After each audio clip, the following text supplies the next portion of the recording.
एकांश वर्मा जी, लखनऊ से। राधे राधे। राधे राधे महाराज जी। महाराज जी, आपकी कृपा से नाम जप कर रहा हूँ, आपके बताए हुए मार्ग पर भी चल रहा हूँ और बहुत आनंद सा आ रहा है। आपने एक एकांतिक में बताया था कि जब हम नाम जप करते हैं तो भगवान हमारे पहले जो चाह होता है उससे पूरा करते हैं, जैसे कि विभीषण जी के साथ हुआ। तो क्या हमारे साथ भी ऐसा होगा? हाँ, सबके साथ ऐसा होता है। जो छुपी हुई वासना होती है, जब तक वो नष्ट नहीं होगी तब तक परम पद नहीं मिलेगा। तो या तो ज्ञान के द्वारा नष्ट कर दें और या भोगवा के नष्ट कर दें। एक कोल्ह जी और अल्ह जी नाम के दो भाई थे। तो जो बड़े थे वो बड़े धर्मात्मा थे और जो छोटे थे वो राजा के राजकुमार का, बहुत ध्यान से सुनोगे तो इसका उत्तर मिल जाएगा। राजा के राजकुमार से उनकी दोस्ती थी, तो मांस खाना, शिकार खेलना, व्यभिचार करना, ये सब जो एक रजोगुणी जन करते हैं, राजा करते हैं, वो सब करते थे। लेकिन उनके बड़े भाई बड़े भगवत भक्त थे और वो अपने बड़े भाई को भगवान की तरह मानते भी थे, उनकी आज्ञा उल्लंघन नहीं करते थे। तो एक दिन बड़े भाई ने कहा, यार तुम अपना जीवन बर्बाद करते हो, चलो ना द्वारिकाधीश के दर्शन करते हैं। तो जो आ गया, भगवान मानते थे, गए और पीछे मंदिर में से खड़े हो गए। आगे बड़े भाई ने कहा कि कुछ सुनाओ ना ठाकुर जी को।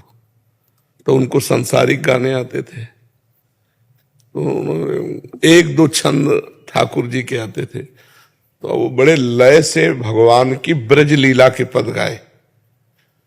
जी गाए तो द्वारिकाधीश ने कहा, वाह वाह वाह वाह। तो उनके बड़े भाई को लगा कि जीवन हो गया सुनाते हुए, कभी नहीं बोले वाह वाह। मांस खाता है, गंदे आचरण करता है, और एक पद सुना दिया, वाह वाह बोल रहे ठाकुर जी।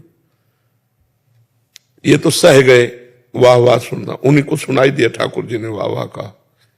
थोड़ी देर में द्वारिकाधीश का पुजारी आया और कहा, छोटे भाई का नाम जो कि वो कौन से है? तो उनका पीछे, तो उनका नहीं, भगत है हमारे बड़े भाई। बोले नहीं, ठाकुर जी आपके लिए प्रसाद दिया। उनके गले में माला डाला। उनके हृदय में बड़ी जलन हुई कि मतलब वो पद जरा सा गा दिया तो वाह वाह कह दिया, उसके लिए प्रसाद भेजा ठाकुर जी का। और वो कह रहा है कि हम इतने, हमारे भैया भगत है, इनको दीजिए। ईर्ष्या बहुत सूक्ष्म वस्तु होती है, उनको बहुत ईर्ष्या लगी। ठाकुर जी से कहा, तुम्हारे लिए पूरी जिंदगी दी और तुमने हमें प्यार नहीं दिया, और ये पाप करता है फिर भी इसको इतना प्यार दिया। ध्यान से सुनना। वो गए समुद्र में कूद गए कि मैं प्राण करूंगा। जब समुद्र में कूदे तो भगवान के पार्षद उनको दिव्य द्वारिकापुरी ले गए। तो जो हृदय की जलन थी द्वारिकाधीश के दर्शन करके शांत हुई। दिव्य भगवान का रूप।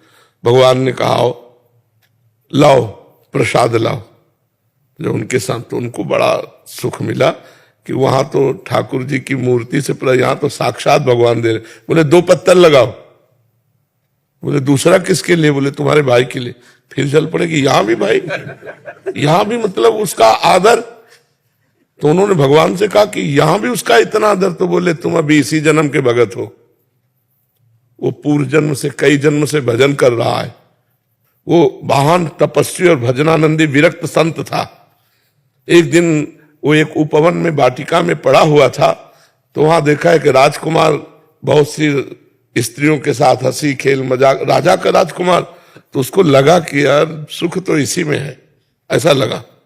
तो केवल एक वासना, सुख इसी में है। अगला जन्म हुआ और राजकुमार का संग मिला और सब वो भोग मिले। तो उन्होंने कहा, मेरा भक्त है इसलिए मैंने केवल एक छूट दी है कि उसकी वासना का नाश हो जाए। तुम अभी आज के भगत हो, वो बहुत जन्मों का भगत है। तब उनका संशय दूर हुआ और अपने भाई के प्रति भाव है। तो समझ रहे ना, कितना भी भजन हो उसे रोक कर पहले वासना की पूर्ति भगवान का स्वभाव है। उर कछु प्रथम वासना रही। अगर हृदय में कोई वासना है तो जो इच्छा करी हो मन माही, प्रभु प्रसाद कछु दुर्लभ नहीं। भगवत प्राप्ति होने के पहले आपके हृदय को एकदम क्लीन किया जाएगा। अब वो ज्ञान के द्वारा वासना हटाई जाती है या भोग के द्वारा, ये भगवान देखेंगे। डॉक्टर है, ऑपरेशन करना पड़ेगा कि इंजेक्शन से दवा देना पड़ेगा फोड़ा को, ये तो वो डॉक्टर जानता है कि आपकी वासना को पूर्ति करेंगे या नष्ट कर देंगे। दोनों बातें हो सकती है ना। कि वासना को जड़ से ज्ञान के द्वारा नष्ट कर देना कि अब मुझे नहीं चाहिए। लेकिन भगवान के साक्षात्कार के पहले ये लीला होगी, जो अंदर वासना है उसकी पूर्ति होगी। जी महाराज जी, इनका एक और प्रश्न था कि मरने से सब जग डरा, मेरो मन आनंद, कब मरी हो कब भेटी हो पूर्ण परमानंद। महाराज जी, ये स्थिति कैसे प्राप्त होती है? जब भगवान का साक्षात्कार हो जाता है। मृत्यु का भय तभी जाता है जब भगवान का साक्षात, नहीं तो तब तक शरीर से प्यार रहता है। दोहा गा लेना अलग बात है, नहीं, डर तब जाएगा जब भगवान का दर्शन। देखो प्रहलाद जी को भगवान का दर्शन सब में होता है, तो हिरण्यकश्यप ने इतना हाथियों से कुचराया, पहाड़ के नीचे दबाया, जल में डुबवाया, जहर पिलवाया, डरे नहीं। प्रहलाद जी को डर नहीं लगा। नरसिंह भगवान का इतना विकराल रूप कि सब देवी देवता डर रहे थे, लेकिन प्रहलाद जी को डर नहीं लगा, क्योंकि भगवान में निरंतर डूबे हुए हैं। तो अब मरने का डर नहीं, अभी अपने शरीर में डूबे हुए हैं, तो मरने का डर क्या? जरा चोट के लिए भी हमें भय लगता है, नहीं लगता? तो हम भजन करके भगवत प्राप्ति कर लें तो हम सब भयों से मुक्त हो जाएंगे। भगवान का भक्त निर्भय हो जाता है, क्योंकि भगवान की प्राप्ति हो गई ना। अब जैसे इससे महंगा बढ़िया कपड़ा आपको मिल जाए और ये कोई उतारे तो आपको कोई परेशानी नहीं पड़ेगी, लेकिन बढ़िया कपड़ा मिला नहीं, ये उतारा जा रहा है, तो फिर निर्वस्त्र होने का भय लग जाएगा कि नहीं? तो ऐसे ही हमारा ये शरीर तो छूटने का और आगे कोई अच्छा शरीर मिलने का प्रमाण नहीं है। आगे हम कहाँ जाएंगे कुछ पता नहीं, तो भय तो मरने का लग ही जाएगा कि पत्नी छूट रही, पुत्र छूट रहा है, मकान छूट रहा है, संपत्ति छूट रही है, ये शरीर भी छूट रहा है। और अगर प्रभु मिल गए तो अब है कि हम भगवान के पास जा रहे हैं।